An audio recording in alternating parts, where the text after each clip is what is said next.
जय जय श्री राधे, जय जय श्री श्याम।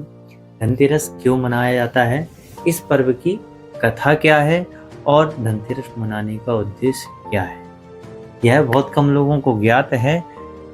प्रायः लोग इस दिन धन बढ़ाने के लिए उपाय करते हैं। आप वीडियो में बने रहिए, हम आपको वो उपाय भी बताएंगे। धनतेरस के दिन अधिकांश लोग सोने चांदी के आभूषण और बर्तन का क्रय करते हैं, खरीदते हैं। लेकिन क्या कारण है, इस विषय में वीडियो में आप विस्तार से जानेंगे। धनतेरस पर्व त्योहार मनाने का कारण क्या है, तो कार्तिक कृष्ण पक्ष की त्रयोदशी तिथि के दिन को धनतेरस या धन त्रयोदशी कहा जाता है। इस दिन समुद्र मंथन के समय हाथों में अमृत का कलश लेकर भगवान विष्णु ही धन्वंतरी जी के रूप में प्रकट हुए थे।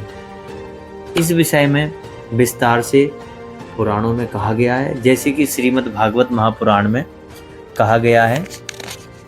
अष्टम स्कंद के 8वें अध्याय के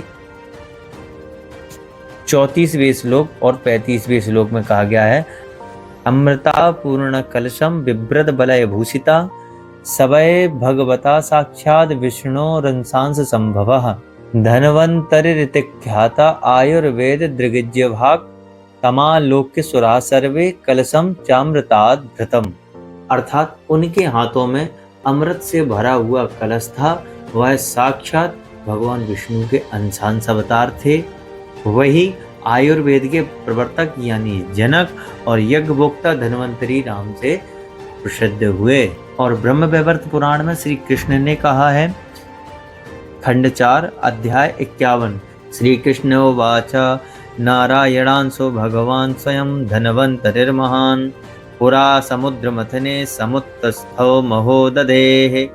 अर्थात भगवान धन्वंतरी जी स्वयं महान पुरुष हैं और साक्षात नारायण के अंश स्वरूप हैं। पूर्व काल में जब समुद्र का मंथन हो रहा था, उस समय महासागर से उनका प्रादुर्भाव हुआ था। भगवान विष्णु के धन्वंतरी रूप में प्रकट होने पर यह धनतेरस का त्योहार मनाया जाता है।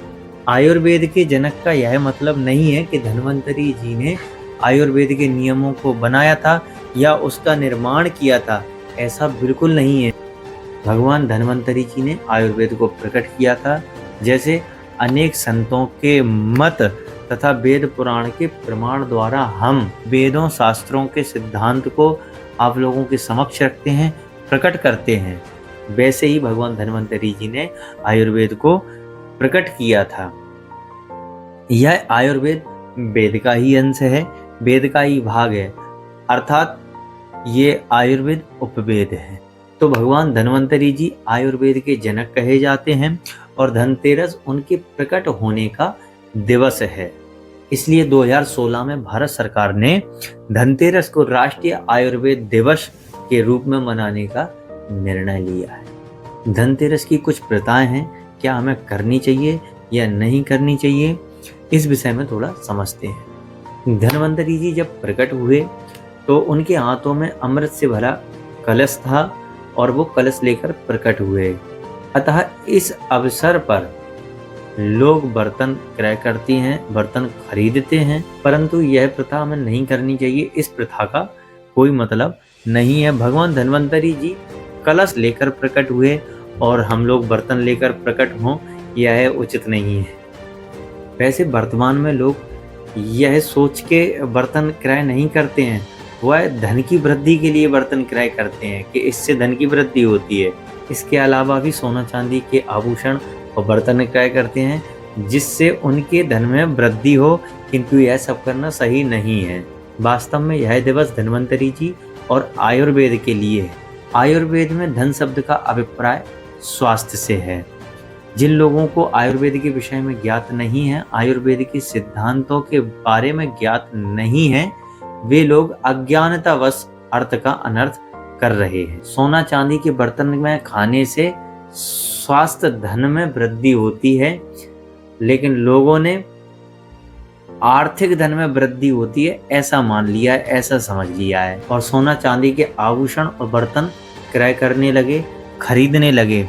धनतेरस पर्व को मनाने का उद्देश्य आयुर्वेद के सिद्धांतों को समझना और स्वस्थ रहना है। स्वस्थ शरीर से लक्ष्य प्राप्ति में आसानी होती है और आप धनवान, बुद्धिमान, ज्ञानवान होना चाहते हैं तो शरीर को स्वस्थ होना बहुत आवश्यक है। अन्यथा अगर शरीर स्वस्थ नहीं होगा तो कहीं यहाँ दर्द, कहीं वहाँ दर्द, इससे ध्यान भटकता है। अतः आयुर्वेद में सबसे बड़ा धन स्वास्थ्य को कहा गया है। धन की वृद्धि करनी है तो अपने आप को स्वस्थ रखें। और आपको ये वीडियो पसंद आया तो चैनल को सब्सक्राइब करें। राधे राधे।